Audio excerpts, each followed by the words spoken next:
Finished. We've been learning Igros kodesh maybe for a decade.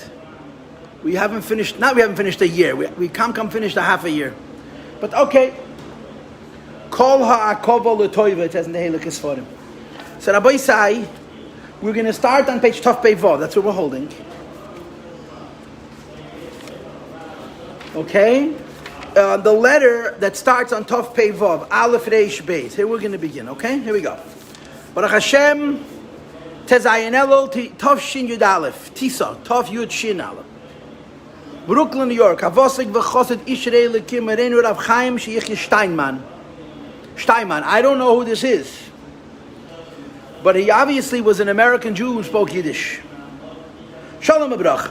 Hello and blessing. Likras Hashana Habo Aleinu V'al Kol Yisrael L'Teva. In anticipation of the year which is coming on us and on all of Israel, L'Teva for good.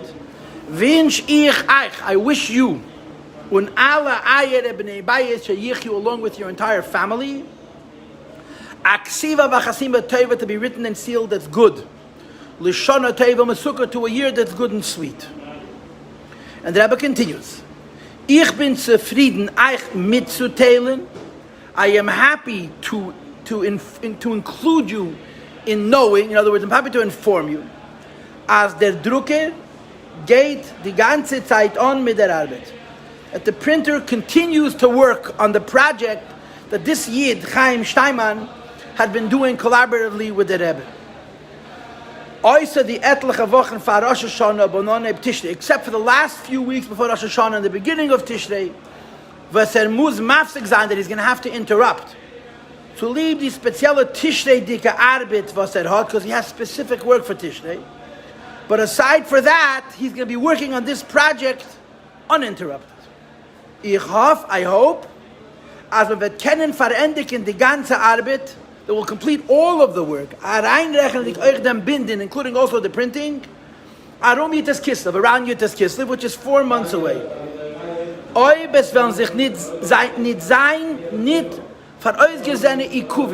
Unless there will be unanticipated obstacles. So you have to understand, today to print a sefer is a week. Then to print a sefer was a year. It was just much more labor intensive. So the Rebbe says, we're working, and it should be ready by Yitas Kislev. I'm hoping, as zum Tag von Greisen Chassidischen Yom Tov, the day which is the great Chassidische Yom Tov, when der Alte Rebbe, der Balatanya, when the Alte Rebbe, zusammen mit Teras HaChassidus, along with Chassidus, haben gehat dem größten Nitzochen, had the great victory, soll können kommen dem Sefer HaSiches, we should be able to print this volume of Siches, was das Drucken davon, that printing this, is meglach geworden, was facilitated, was financed, a dank a breitherzige Beisteuerung, considering your generous gift. The Rebbe is writing a letter like a fundraiser. A Yid gave the Rebbe money to print a Sefer, but the Rebbe is writing in such an intimate, in such a personal way. Within a year or 2 or 3, the Rebbe stopped writing like this. Other people wrote like this. But the situation was so small, was so tight at that point. The Rebbe is writing a personal letter and giving information and thanking a Yid who donated money to print the Sefer. And the Rebbe said that it's going to take a very long time for the Sefer to be ready, but he hopes it'll be ready by Yitas Kislev. Now, I just want to say this. I don't know what Sefer this is, but I'm willing to bet, without knowing, that this is a Siches from the Frierdiker Rebbe. Probably Sefer HaSiches Tov Shin Aleph. When the Rebbe became Rebbe, and even before, one of his biggest kochs was to print the Torah of the Frierdiker Rebbe, Maimorim and the Siches. And they came out slowly, one volume, another, but from the beginning of the Nesias, the Rebbe wanted to print the Sichas of the Frierdiker Rebbe, and he wanted to also print the Maimorim of the Frierdiker Rebbe, and he did. In other words, even though it took many, many years for the full fanem of printing in Lubavitch to develop, it took a lot of years, but from the very beginning, the Rebbe dedicated himself to printing the Sichas of the Frierdiker Rebbe. I believe that Sefer HaSiches Tov Shin, the first year the Frierdiker Rebbe was in America, was printed during the Frierdiker Rebbe's lifetime. So without knowing, I'm going to guess. That's all it is. It's a guess that it was Sefer Asichas Tovshin Aleph. It's a small little book. But the amount of work that it took to print and the amount of money that it took to get it out, by today's standards, it wasn't a lot of money. But at that time, under the circumstances that Lubavitch existed, it was very difficult. And this Yid gave the necessary means to make the Sefer possible. And the Rebbe is writing him a letter telling him what's going on. They're working on it. They're going to interrupt for a short time. Then they're going to continue working on it. It'll be ready by Yitas Kislev. And your gift made this all possible. So, what's there to say? What's there to say? What's there to say? It's the same Dvar Teda every single time. The Rebbe came to America. The Friedrich Rebbe came to America. He was a very big Rebbe. The Friedrich Rebbe was not a smaller Rebbe than the Rebbe because he had fewer Hasidim. The Rebbe was not a smaller Rebbe in Tovshin Yud than he was in Tovshin Nun because he had fewer Hasidim. But the fact was that Rabbeim came to this country and they had very few people. And the Rabbeim didn't say, "Oi, I'm a big Rebbe, how could I be involved with a few people?" The Rebbe did what they needed to do then so that Lubavitch should be able to grow and become what Lubavitch is now. And at that time, a guy gave a donation to print a Sefer. This was the kind of attention that he got from the Rebbe. It demonstrates the condition of Lubavitch and the way that Rabbeim looked at it. I told you the word the other day that I heard that somebody once asked the Friedrich Rebbe, why he spends so much time privately with people in Yechidus. So this is the word that I heard. It's a Geschmack word that the Friedrich Rebbe responded, Oy bich kon nish reden mit Rebbe Yisrael, torich nish reden mit Klal Yisrael. If I don't have time for one Yid, I can't speak to all Yidden. And that's what this letter reveals. It shows you where Lubavitch was holding in those times and what the Rabbeim involved themselves with in Yenei Yorin. And we're going to finish the letter. I want to tell you a Maaseh. Why? Because I want to. I have a friend, a classmate with a shlichus with me. Oh, his name is Rappaport. His father passed away 2 years ago. And I went to be Menachem Oval, and he told me how did the Rappaports come to Lubavitch? Your Mechutin, his older brother. How did they come to Lubavitch? They were living in Texas. Texas in 1940 might as well have been Siberia, very far. And he read in a newspaper, or he heard, the father, that in New York that there's a yeshiva where you can send your kids to learn. So he wrote a letter to the Friedrich Rebbe saying that he would love to send his children to learn in New York, but he doesn't have the means, doesn't have the money. So Friedrich Rebbe said, send him and we'll look after the means, the funds. So he wrote to Friedrich Rebbe, I hope I'm telling the story correctly, the Nekude is richtig, the Pratim is lav davke. I don't have money for the train, I don't have money for transportation. So the Friedrich Rebbe sent him the money for transport to send his son by train to New York. He'll learn in a yeshiva. The Friedrich Rebbe. Now, this Yid could not afford to accompany his son to New York because that's 2 train tickets. So the boy was 13 or 14, traveled alone. How did he travel alone? There was a Yid traveling.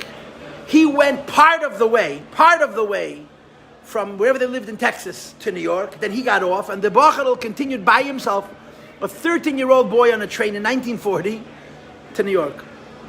They sent Reb Zalman Posner, Olav Shalom, who was also 13. How old was Zalman Posner in 1940? He was a boy.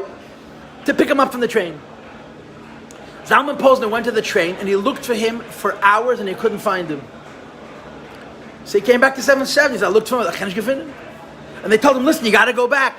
The boy ended up waiting like 14 or 15 hours in a train station until him and Zalman Posner met and he schlepped him. But think about what it was like. The Rebbe has no money. There's kam yeshivas. In those days, a boy said, I want to learn in yeshiva. The Rebbe said, come. How are you going to pay for it? I'll pay for it. How are you going to get here? I'll pay for it. This is how you start. You know, when you're talking about a maimed matzav of shmad, poshet, where in America the shita is, since you have public schools, how terrible is it going to be, Rachmana litzlan, if a boy doesn't learn in a yeshiva? In 1940, the Friedrich Rebbe said, you're willing to send the boy to yeshiva, that's the only thing we care about. Every other thing will be somehow else resolved. And I think in a small way, this is represented in this letter as well. Okay, turn the page, please.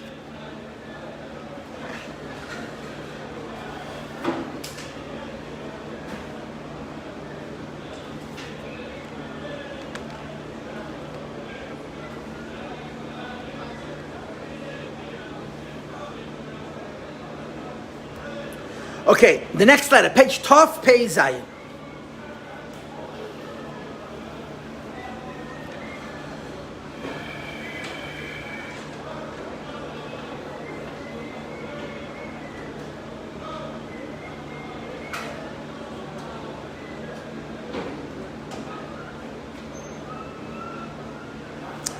Baruch Hashem, Tez Zayin El Tov Shin Brooklyn, New York.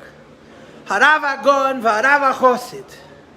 Vasik v'chazat Ishrei Lekim Nichbad u'Mu'ula Tzana Molei Safra Charif u'Baki Eisik B'Tarchet Tzibra Be'amuna v'chulu Ma'irenu Rashi. Who's Rashi? Rab Shlomo Yosef Zevin. This is Shlomo Yosef Zevin. Shlomo Yosef Zevin. Shlomo Zevin was a gadol. He was a Gaon Olam. He was a very, very big Talmud Chacham. He was really the brains behind the Encyclopedia Talmudis, which is one of the most important works of Torah published since the Holocaust. Shlomo Zevin. And he was a Babroisker from home. Not Lubavitch, but Chabad. He was a Babroisker from home. The Reb Shmuel Noach Babroisker passed away in Tafresh Pei Beis in 1922. So by default, Rashi, he was always called, in Lubavitch he was called Rashi. Rabbeinu Shlomo Yosef was a Lubavitcher. He was very close to the Frierdiker Rebbe. He was very close to the Rebbe. He was never here. He never came to the Rebbe. He passed away in 1977. But he was never here in America. And Yashayim, that the reason he didn't come was because if he would have come to America, the Mizrahi would have made out of him a big tzimis. And if he was going to come to America, it would be for the sole reason, for the lone reason, for the singular reason of seeing the Rebbe. So he preferred not to come than to come, and it should be interpreted in a Eifim which is not good. When he passed away, Harav Zevin passed away, his wife was here. His wife passed away in 1953 or something. He remarried a second wife, a second Zivik. When he passed away, his second wife came here, and I heard that she was in the Rebbe's room, and she cried, and she said to the Rebbe, I feel bad that my husband didn't see this. So the Rebbe said to her at his do'itzter, the Rebbe said to her, your husband is here now. Shlomo Zevin, he was very close to the Frierdiker Rebbe, he was very close with the Rebbe, and there's a lot of history of Harav Shlomo Zevin and Lubavitch, the Frierdiker Rebbe and the Rebbe and so on. He had a very personal relationship with the Rebbe. There were hundreds of letters from the Rebbe to him, and he was very, very involved in the parsha that's known in Lubavitch as a Yedidenu, our mutual friend. Who's the mutual friend of Shlomo Zevin and the Rebbe? Shazar, Zalman Shazar, President Shazar. Zalman Shazar was also a Lubavitcher Chassid from the old country, although his life went in a very different direction. And whenever the Rebbe needed to tell things to Shazar that were a little bit sensitive, he would ask Harav Zevin to do it. Harav Zevin was a very, very smart man. The Rebbe said about Rabbi Zevin great things. He was a very great man, and everything was with a pashtus. And for sich nicht geblasen, he was a Gaon Olam, he was a great man in many ways. He was a brilliant writer, very, very talented Yid, Harav Zevin. And he was very, very close to the Rebbe, and he followed the Rebbe. What the Rebbe told him to do, he did. He followed the Rebbe, really. And the truth of the matter is, it shouldn't be a surprise, someone listens to the Rebbe. But Harav Zevin was closer to the age of the Frierdiker Rebbe than he was to the age of the Rebbe. He was much older than the Rebbe. And he was a Rebbe's Chassid. I mean, he corresponded to the Rebbe in learning. He was the one who told Rav Chaim Noah, also one of the great Chabad Go'onim from the olden days, that if he would write to the Rebbe in Nigel, the Rebbe would answer him. And they used to write to the Rebbe Shilas, and the Rebbe would discuss things with them in Halacha. Anyway, he had a very special relationship with the Rebbe. It's a long story, and I'm not going to tell you the whole long story. I'm just going to begin to read. There's a lot to say about Rabbi Zevin and the Rebbeim. Shalom u'brach. Kibalti mechtav im Erev Shabbos Kedesh Parshas Eikev. I got you a letter from Erev Shabbos Parshas Eikev. Ubetach, and certainly, Beinetayim higiyu gamkein. Intermittently, you already received mechtavi, my former letter. Ima kunteres de Rishimis al Megillas Eicha. The Rebbe printed the first summer after he became a Rebbe, Chassidus on Tisha B'Av, on Eicha. It's from the Tzemach Tzedek. I don't know why the Rebbe was so desperate to do it. But the first Tisha B'Av of the Rebbe's Nasias was Mefarsim Chassidus on Eicha. And the Rebbe sent a copy of it to Harav Zevin. Cain, additionally, Be'ite Kibalti Mechtov and Mechavav Menachavav, he also received a letter from Chavav Av, which is a little bit later, which was about in Yonim of Klal, Umuska Pehetek Mechtavim Lagudas Chabad. And the Rebbe says, I'm enclosing the same letter I sent to Aguch. Harav Zevin was somehow involved in the work of Lubavitch. Rabbi Zevin was...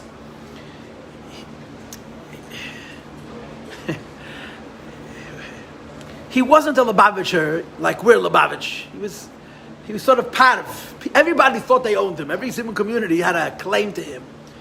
But his heart was here. And apparently he was not involved directly in the work of Lubavitch. He was a Rav, and he was a big Gaon. He did the encyclopedia. The Rebbe wrote him many, many times that his shlichus in this world is to produce the Encyclopedia Talmudis. That's what he dedicated his life to. All other things were secondary to that.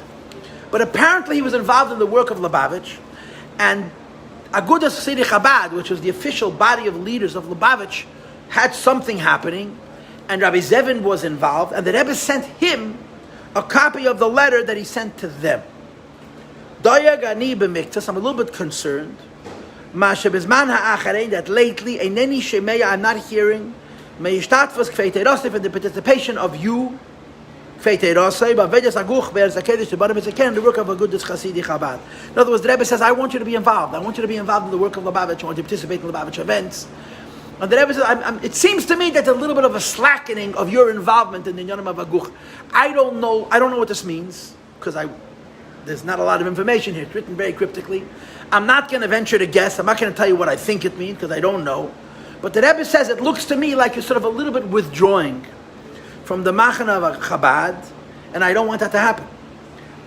Even though Sh'ani Margias Ruchi, I quiet myself, I calm myself by saying, Ki bevadai, that certainly the fact that I'm not getting reports of your incessant, of your continuous involvement in the work of Aguch, is Ein Ze Elam of Nericha Kamokim. We're far away. In 1951, it was not like today, where you send a text or a WhatsApp or a fax or a phone call or a live video. I mean, you barely used the telephone. The telephone was exorbitantly expensive. You wrote letters, so you sent telegrams. So the Rebbe says, it's far away. Maybe you're involved more than I'm getting reports, and I don't know about it because it's far away. But the Rebbe is basically saying to him, I'm the Rebbe of Lubavitch, and I have leadership in Eretz Yisrael called Agudas Chasidei Chabad. I want you to work with them. I want you to be involved. Next paragraph. Can I tell you a story? I'm not asking you. I'm telling you a story. Why? Because I want to tell you a story, and I can do it. Weißt du, ich kann, bin ich. I could, so I will. Harav Ashkenazi, who's now passed away, the former Rav of Chabad. His name was the Mordechai Shmuel Ashkenazi. Harav Ashkenazi was also a great Talmud Chacham. And he wasn't a Zevin, but he was a very big Gaon. He was a very big Talmud Chacham. He was Bemis a Greisa Lam, a Shas Yid, a real Talmud Chacham, Harav Ashkenazi. And he got married. He worked in Koilo. That's what he did. In Koilo. He needed a job. He needed parnasa. And it wasn't happening so easy. He was living in Kfar Chabad. And the parnasa wasn't going so easy. So Harav Zevin met him. And he was very young. He was in his 20s or early 30s. Harav Zevin met him. And Harav Zevin was very, very impressed with him. And Harav Zevin asked him if he would like to work for the Encyclopedia Talmudis. Encyclopedia Talmudis was paid for by the government. It was a lot of money. If you worked Encyclopedia Talmudis, you got paid every week. There was no problem with working for a moisid, but you never knew if you're going to get bread. Encyclopedia Talmudis, you always had work. And always had panos. So he wrote up an inyan. Rabbi Zevin had to write something up. Rabbi Zevin looked at it. And Rabbi Zevin said, I'll give you a job, you'll have parnasa and everything will be bechaved and so on. And he told him that he's going to the Rebbe for Yom Tov. I don't know what Yom Tov it was. And he should ask the Rebbe. The problem was, if he would have to work for the encyclopedia, he would have to give up whatever jobs he was doing in Lubavitch. He was working in the yeshiva, but he didn't have a job in the parnasa. To make a long story short, Harav Ashkenazi came to the Rebbe And he said to himself, I can't ask the Rebbe this question. To ask the Rebbe to go work outside of Chabad, I can't ask the Rebbe this question. He already had experience that the Rebbe was very sensitive to learning, to being in Lubavitch, not to leave Lubavitch. He personally once got it from the Rebbe over the head as a bochayed, the thought of leaving Lubavitch. So he told Rabbi Zevin he would ask the Rebbe. He didn't ask him. He was in the Rebbe's room, and they talked about all the things I had to talk about. He wrote a note, and it's certainly the Rebbe turns to the window. The Rebbe turns to the window. When the Rebbe turned to the window, that's when stuff happened. And the Rebbe said, I don't understand. And again, I don't remember the wording, but the Teuchen Advarim was Favos after gain arbeiten in Kromesh Acherim. As is do Azeifel arbeiten Kerem Chabad. Which means in English, why do you have to go look for work outside of Lubavitch? There's so much work for someone like you to do within Kerem Chabad. He didn't even ask the question. And the Rebbe answered it. Right? He comes back to Eretz Yisrael and he doesn't go to see Rabbi Zevin, and Rabbi Zevin calls him. No, you went to the Rebbe, did you ask? So he came to see him. He says, no, I didn't ask. Why didn't you ask? And then he tells him that out of the blue, the Rebbe turns and says, why do you want to work outside? There's so much work. So I heard him tell the story on a video. He says, is kimat abgefallen from Benkel. Harav Zevin, Ruach HaKodesh Goloi. He said, Zevin was sitting on a chair. He almost fell off the chair. He was so be'esrakshis. You push it, open Ruach HaKodesh. You know what I mean? By the Rebbe, open Ruach HaKodesh is like you eating breakfast, like me eating breakfast. But Rav Zevin was a sensitive Yid. He said, Kamat Ragavam from Benkel. This is the kind of man he was. And we read on. Zem is man a while ago, Shesholchul Harav Harashi Herzog Shlita, that I sent a copy of a sefer to Harav Herzog, who was the Rav Rashi. V'chein gam l'tfei Rasi, as well as to you, Harav Zevin, as a Piskei Dinim she'itfasno mechad. The Piskei Dinim which was reprinted. V'adayin lo niskaber ishur al hakabala. I didn't receive either from you or from him an acknowledgement that you received this Sfarim. Ve'ineni yedei, therefore I'm unsure, im nevdu as-Sfarim b'derech, if the Sfarim were lost on the way, or she'nes akfu b'derech ilucham, or they haven't arrived yet. In other words, if you got the Sefer, please let me know. You see, when the Frierdiker Rebbe in the last years pushed very much to print the Shas HaTshuvos of the Tzemach Tzedek, they printed over all the Nigla. I mean, the Chassidus they didn't have any money for, but the Nigla they had money for. And the way I understand it, and I don't know this for sure, the way I understand it, was the Frierdiker Rebbe wanted the Tshuvos of the Tzemach Tzedek reprinted because he wanted the Rabbonim to have it.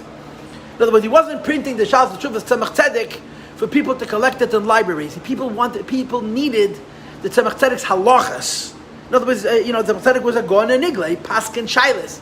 And there was a shortage of Sfarim of halacha, and the Rebbe wanted that people should have the Piskei Dinim, but the Tzemach Tzedek, they should be able to use them.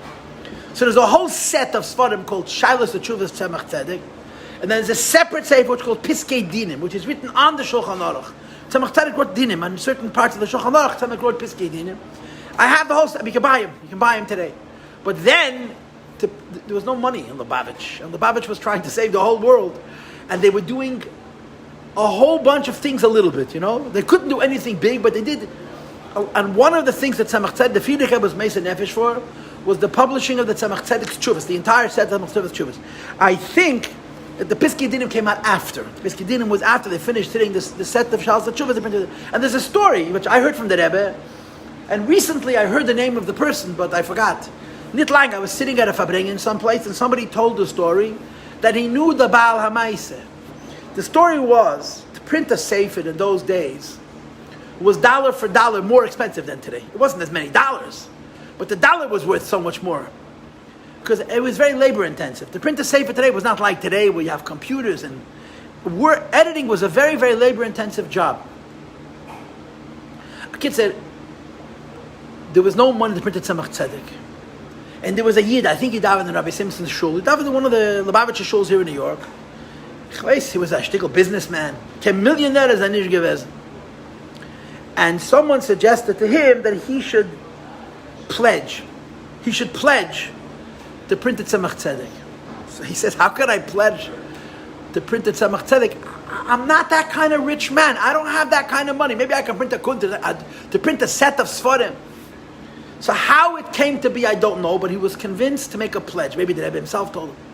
The bottom line is, and again, I heard the story from the Rebbe. As soon as he made this pledge, quote, haben sich aufgeöffnet ganze neue Zinedis von Panosa. The man just became richer. New pathways for Panosa opened. When he made the pledge, not when he paid it. When he pledged, when he agreed to pay for the printing of the Tzemach Tzedek, he had no idea. It was not in his budget. He wasn't that kind of gvir. But somehow he was convinced. Maybe it was the Rebbe himself. Maybe it was Rabbi Simpson. The details of the story I don't remember. I heard the story from the Rebbe personally. Ich habe es gehört von Rebbe, but the Rebbe didn't say any names. Very recently, I heard the story from somebody else who knew the person. He knew the person. I'll sit long enough, it'll come back to me. I heard it in the last month, where somebody told me that he knew this Yid who didn't have the means. Now I remember which room I was in. Okay, I'm getting closer. There's a cut, and that's how the brain works. I'll eventually remember who told this to me. Mamish in the last few weeks, that this person did not. There was no way he could pay for such a large undertaking. But when he made the pledge to pay it, haben sich geöffnet neue Zinedis, new channels of Parnos. Anyway, this paragraph is about the Tzemach Tzedek's Piskei Dinim, but he's not talking about money. He's not talking about the past. He's talking about the future or the past. Because I printed the Tzemach Tzedek, I sent it to you, the Rebbe says. You didn't acknowledge it. I want to know if I got lost in the mail. I'll send you another copy. If it'll come a little late, tell me what's going on. And again, you see what's called snail mail. You know how things were. This is 70 years ago. I mean, today to send the package overnight. Betach Yadu L'Kveit Yosef. Now he moves on to a second thing. And a lot of what I told you before was based on what we're about to read. This is about the Stei Chemed. The Frierdiker Rebbe printed the Shas Tshuvas Tzemach Tzedek, the entire set, and then the Rebbe decided to print this. There's an encyclopedia of halacha called Stei Chemed. Stei Chemed was written by a Sfardi who lived in Chevron. His name was Rab Chaim Medini, Rab Chaim Yosef Medini, maybe Chaim something Medini. He lived in Chevron. He was a very, very big god from the Sfardim. But he was such an honor that was disgusting. Mamish, his anivis was not from this world. And the Gdeli Sfardim, people, Ashkenazim like to say they're better than Sfardim. Aber es ist nicht das. The Gdeli Sfardim had such anivis, some of them, the Telta Maita, Yiddi gedruckt the ganze Sefer, per the whole Sefer. And then he found out that the Beis Yosef made a similar Sefer, so he was going as it. He didn't print to compete, he just didn't print it. It is nicht mehr. This, the Reb Chaim something Medini, Reb Chaim Chizkiya Medini was his name. And he was very close to the Lubavitchers who lived in Chevron. He was close to Rabbi Avram Chaim Noah lived in Chevron as a young man. And Harav Shlomo Yehuda Leib Eliezer of the other Chassidim of Chevron. This is, I'm assuming it's before Peites, before the Praot, before the pogroms in 1929. Reb Chaim Chizkiya Medini. When the Rebbe opened Teim Chatmimim, Teira Semes in Chevron, I would imagine that he was there. He made a set of Sfarim. I'll say that Alabes on Halacha, not on Lumdis, on Halacha. It's called Stei Chemed. It was printed once, and the Frierdiker Rebbe said we have to reprint the Stei Chemed. The Frierdiker Rebbe was not only reprinting the Stei Chemed because Reb Chaim Chizkiya Medini was the big honor. The Frierdiker Rebbe said Nitokin Sfarim von Halacha. In America and even in other places, there was a war. There were tzadis, Rabbonim, who did not have all the shimish in the universe, needed reference books, needed svarim to look at to know how to. Today, there's so many svarim that do the work for you. A rav who has a shaila doesn't have to research it himself. There's many svarim of Piskei Dinim who are malaktim. They're compilers, and if you know how to research things, you can very easily find an enormous volume of information about various different shilas without having to look. You don't have to look it up yourself. In those days, 70 years ago, it was not b'mtzias. So unless you were Harav Zevin or Harav Moshe Feinstein, who knew Kol HaTorah Kula by heart, you didn't know how to find your hands and feet in halach.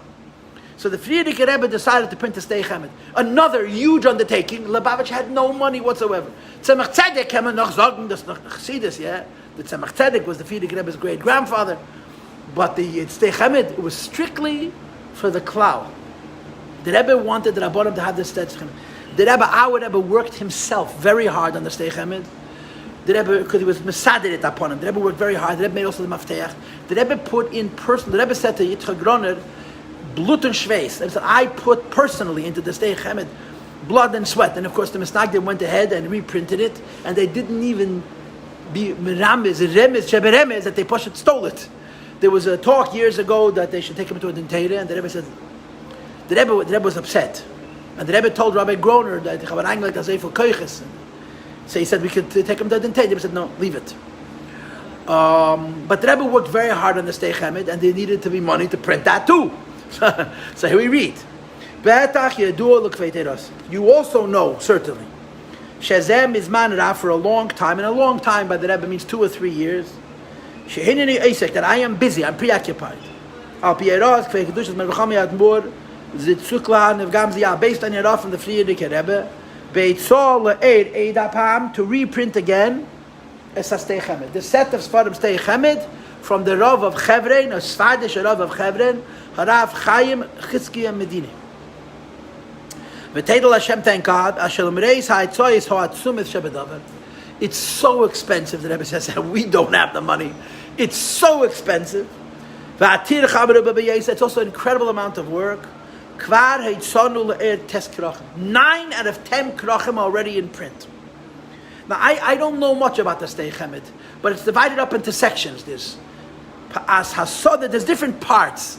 And people it's not my thing. It's not what I'm busy with. But I think I own it. I think I have a Stei Chemed. Maybe I don't. But it's divided up into different sections. And the Rebbe was Mesader. The Rebbe worked very hard on it. And the Rebbe also spent a lot of time making the Mafteach. That made an index to the Stei Chemed. And I hope that after Yom Tov the last, the 10th krach is going to be printed. That includes the Mechabes Tzavah, his will. Kuntras Be'er Basada, a pamphlet called Be'er Basada. I don't know what this means, but it's a section of the Stei Chemed. Nitzchias Yesef v'chulu. V'ha'iked, the Rebbe says the most important things. Mafteches shenerachom echadash. I reorganized. The Rebbe made over the Mafteach, the index, and of course any sefer which is obscure. The key to the sefer is the index. The word Mafteach means a key. In the Gemara, that you have to make a tzivil l'chotzi yunim. It's a Gemara based on a pasuk that you have to make oznayim l'teira. Oznayim means the handles of a pot. The handle of a pot are called oznayim, ears. Yeah. Oznayim l'teira means by which you can hold a teira. The Rebbe spoke about this a lot in my years that I remember. So you print a sefer, you don't make a mafteach in yonim, you don't make a mafteach in index. You might as well bind it from both sides, because unless it's a sefer that everybody learns, it's one of those svarim that sits on a shelf, and you take it out mizman lizman. If you don't have an index and you don't know where to start, you get it closer. So the Rebbe was very, very into maftechas. The Rebbe himself, our Rebbe, in the 30s, made a mafteach of all the gedrukte chassidus. All the chassidus that were in print during the Friedrich Rebbe's lifetime, the Rebbe mafteach of the Tanya and the Teira Eir and the Likutei Teira and the Svarim of the Mittel Rebbe. The Rebbe himself made maftechas on all of these Svarim. He made maftechas on the Svarim of the Maimarim of the Friedrich Rebbe that were in print. He made maftechas on the Maimarim of the Rebbe Rashab, which he had. The Rebbe himself put a lot of koiches into maftechas. And then when the Rebbe became a Rebbe, he taught other people. He taught Elichaim, Kalbach, I think Label Groner.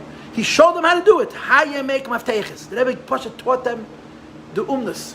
And over the years, it's become something which is very important in Lubavitch. You print a sefer of Chassidus from the Rebbe Marash. Who needs it? Whoever to sefer them. But if it has in the back a mafteach, and you're looking up a certain subject, in a minute, you could find what you're looking for, and it becomes very helpful, not only in helping you, but in helping the sefer. Sfarim were not made to be put on a shelf and collect dust. They were made to be opened and learned. Like the Rebbe says, "There's an gemacht geworden of zerreißen." The Rebbe used to say, "There's an gemacht geworden of zerreißen." They were made to tear up. So the Rebbe said, "I personally made this mafteach. Mafteach erchim. It's a mafteach of entries of topics. Mafteach machabrim, as well as the names of the different svarim that Reb Chaim Chizkiya Medini quotes. And when it's printed, I'm going to send it to you." So again, I spent extra time on the previous paragraph because I'm trying to give you a sense of the history as I understand it. Okay, in 1951, my father's Ogazun Zayin was bar mitzvah. So I don't remember 1951. Hein begilgal zev, hein begilgal achet. I don't remember. I wasn't born. But from what I hear and what I understand, if the little bit that you could read, is the Frierdiker Rebbe was Meisa Nefesh to print these Sfarim. There was no money for anything, because he wanted there should be Sfarim of Halacha available for Rabbanim. And of course, Rav Zevin was a Rav, he was a Gon and a Rav. And the Rebbe is writing to him about these Sfarim.